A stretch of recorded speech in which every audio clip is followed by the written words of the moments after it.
الحمد لله رب العالمين وبه نستعين على أمور الدنيا والدين وصلى الله على سيدنا محمد وعلى آله وصحبه أجمعين walaalaha sharafta le waa idin salaamay dhammaantiin walaalkiin maxamed cusmaan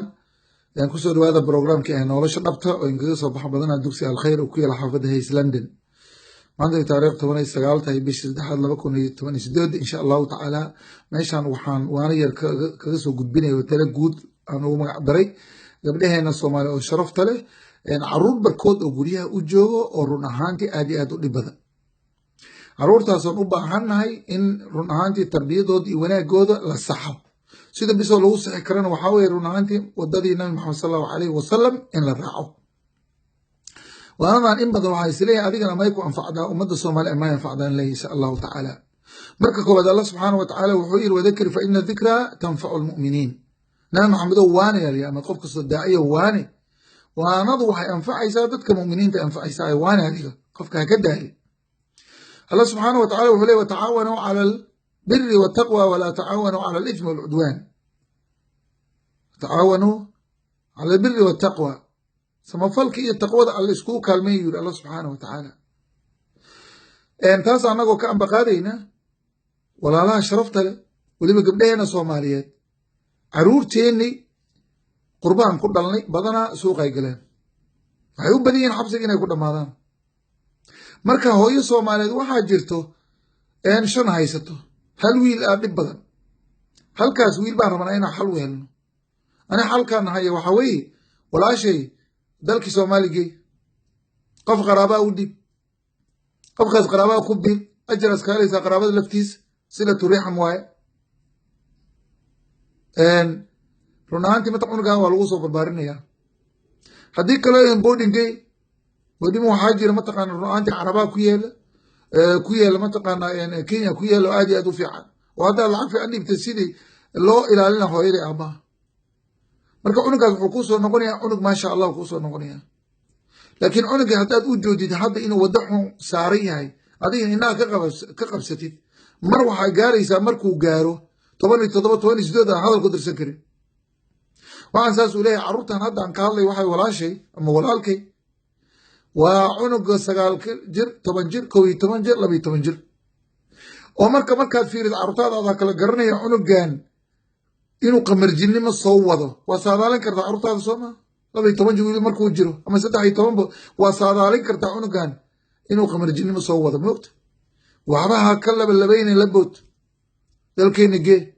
مركا بل أنقص علينا نبينا صلى الله عليه وسلم أنقص علينا تاريخ ده markuu maka joogay nabigeena xagee lagay baadiya loo kaxay soma baadiya muxuu ka soo dheefay nabigeena suubani sallallahu alayhi wasallam halkan qurbaha aan joogno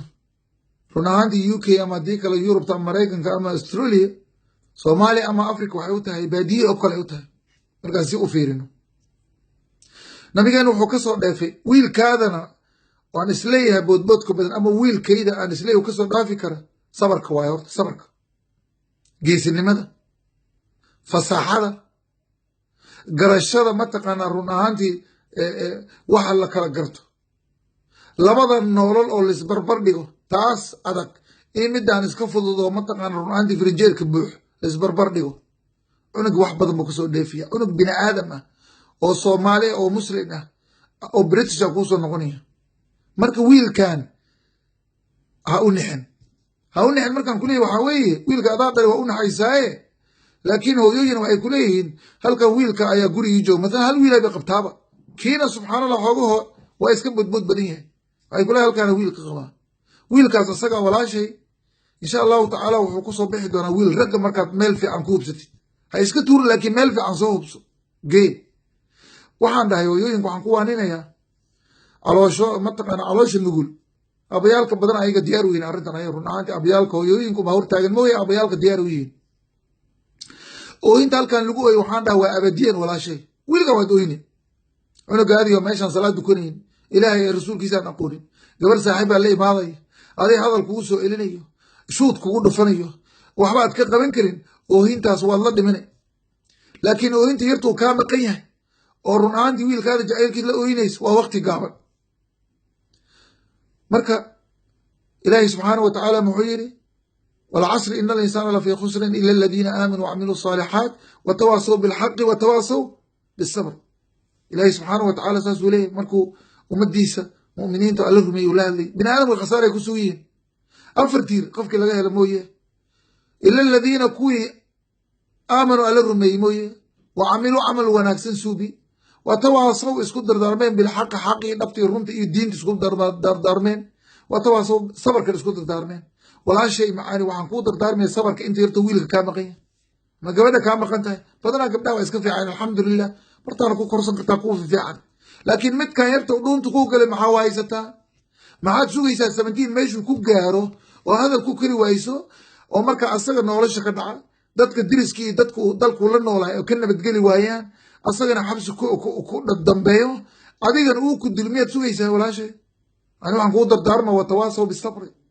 wuxuu yiri alla ku isku dardaarmay sabarkaas aan ku dardaarma oo inta yarta gaaban waa insha Allah iska dhamaanaysaa wiilkan boodin fi angay ama nin qaraabo ah ku bil insha Allah taala gabarta waxa jirta haysatay mataqaana halwiil wiilkaas runaanti aad bay tuushnay geysay eesta uu keenay jiray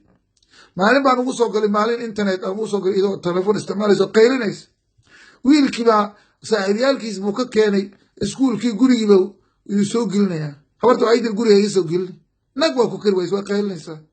warkii oo markii dambe waan sugay banaankan ula soo baxay waan ku yiri walaashay ma xasuustaa 5 sano ka hor markaan kulay wiilkaan ishaan galiye wiilkaan mataqaana runaanti dhaqan cilin markaan kulay waxa weeye waa dhanka wanaagsan nabigeena sallallahu alayhi wasallam soo wanaag iyo sharaf looma geyn baadiyaha inuu sabarka iyo geesinimada iyo mataqaana nolosha dhabta uu soo barto iyo fasaxada iyo luqada inuu soo barto nabigeena loo geey marka qalad ka fahmeen dad ala kulli xal waxay tir markii waa iga diiday moogta waxay tir hadda yaa dib u cidii saacad dib yaa u celiye wiilkii tuushunka bixinaysaa mataqaana lacagta faraha badneed wixii dhamaal waa bilaash hooyo kale wiil yar wiil 17 jira yay ka waysay masaajidka wacdad ku jira aad telefoon buu qurfadhiya telefoonka ka qaad telefoonka intuu xoog ugu soo qaaday uu darbi ku dhuftay maamadii ooynaysa ay yimaad markaas ay ku tii dadka in ku caybaynaya markaas ay ku caybaynu kaadi banaanka la istaagay wiilka baan gooni u loo imaaday oo la hadlay oo waani marka waxba kama qaban kartid 17 yaa soo jira waa nin xoog badan waxba kama qaban kartid dadka aan rabo walaashay macaani aan rabo inaad u sabirto waxa waaye oo la boodid waa wiilka 9 jir 10 jir 12 jir markaas gacantaada ku jiro waa laakiin mar hadduu gacantaada ka baxa oo intii bilaabanaysa marka waxay ugu tiri gabadhaas ayda wiilka markaan geey lahaa gacanta ku jiri waxa ku timi jaahilnima aan cunugayda geeyaa يعني دل كيني أما ديك لما تقانا دلالك كل أفريقيا وما شاء الله أي جاهل لما لهذا بل إذن مركز عن كويرب إذن لفتين ولا شهادة ولا شيء ولا كي دقي سنتهو بل إيش هذا عروق قربها كل شيء أو رناندي أنا ونمعرك أما فرمشي إسكاله أما دكتور أما مالوج أو بدنا وصوماليات ماركت بدنا وعيوبني أما كو كينيا كي مادي أما صومالي كي مادي أما أفريقيا كي مادي وبدين markaan meesha marka adi leedahay cunugaani jaahilnimo miyaan u geed leedahay meeshaas ku noosha nolosheeda dhabtaa fiiri dadka professionalka fiiri walaashay markaan insha allahu tacaala waxaan aad iyo aad aan ka u waanay walaashay wiilkan qamarjiga ah oo adiga ku dhibay oo guri kuu joogo laakiin hooyo naxariisnimadii ay kugu jirto oo leedahay wiilkaada meel alla miyaan ku geyn kartaa taas ida waxaan rabaa inaad xoogo iska khafiifiso wiilkan insha Allah taala uu ku noqdo ku nabi Muhammad sallallahu alayhi wasallam uu sheego yani qofka bin aadam markuu dhinto ila maata ibn aadam yanqada amalu illa min thalatha yani waladun salih yad'u lahu kamida bin aadam markuu dhinto amalkiisna waa la goynayaa saddex mooye waxa kamida wiil wanaagsan ama gabar wanaagsan sharaf lah oo ku soo duceyso insha Allah taala wiilkan boodboodka badan markuu nolosha dhabta soo arko oo meel fiican geeyay waxbarashadiisa diiniin iyo daliil aska soo dhistay markuu ku imaado ilaa cunuga meeshan waa ku dhashay noqdo meeshan inta ma guurayso hore ama sheegay taas ida runaanti ninkaas way jecel yahay laakiin jacaylka jacaysha iyo nolosha dhabta waa kala tahay markaan raadho wuxuu ku soo noqonaa cunug sharaf leh oo ma sha Allah ay ku soo noqonaa insha Allah taala waana wadaadka aan gabdheena Soomaaliya caloosha nugul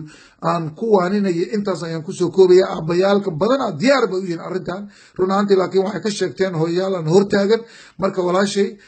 noqo gabadha hadda koor aan la tali oo kale oo saddex wiil oday u dhashay kala tageen faraha ka saartay haddana 2 sano ay maqayin iidana alxamdulillah waa kaas gaariyay badatay waa shaqaysataa nolosheeda ay dabartay gabadhaas oo kale noqo carruurteedina meel fiican u degiin oo maalin kasta marka ay hor imaado macal subhanahu wa khayr allah ku sayday ciisa markaan kulay dad badan ay ku waanaysan arrintaas waa arkay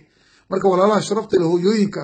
oo wiilasha boodboodka badan adoo ku meeshan lagu korsan karaa jiro fiican gabdhaha iyo ku fiicana jira kuwaas ma taqaana waa korsan kartaa dayb ku suurtagelin inaad guurtid